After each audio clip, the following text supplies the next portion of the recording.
Bonjour, nous avons présenté une approche intuitive des notions de concavité, convexité, point d'inflexion, parce qu'on en a fait une présentation graphique.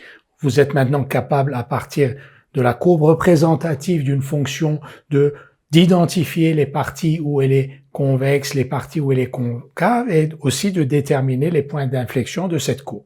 Maintenant, nous allons avoir une approche un peu plus formelle. Donc, à partir de l'expression d'une fonction, on va calculer les points d'inflexion de sa courbe et on va calculer les segments sur lesquels elle est concave ou convexe. Soit une fonction f définie sur un intervalle i.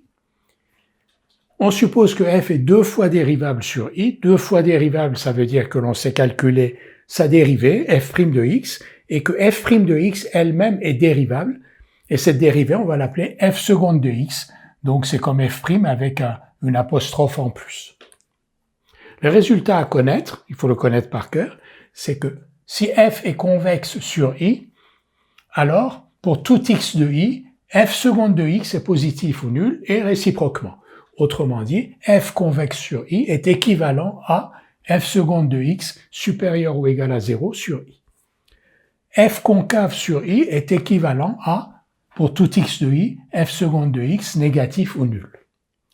Et le point A de coordonnées A, F de A, vous voyez, c'est un point A qui appartient à la courbe représentative de f parce que son abscisse c'est A et son ordonnée c'est f de A. Donc ce point A est un point d'inflexion si et seulement si f seconde s'annule et change de signe en A. C'est-à-dire que f seconde de A est égal à 0 et que f seconde est positif avant A, négatif après, ou réciproquement, comme pour un maximum ou un minimum, f' devait s'annuler et changer de signe.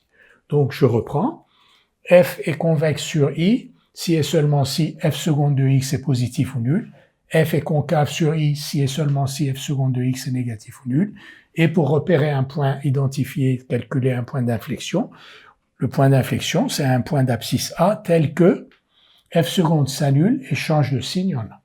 Nous allons tout de suite faire quelques exercices ensemble pour nous entraîner donc à utiliser ces résultats.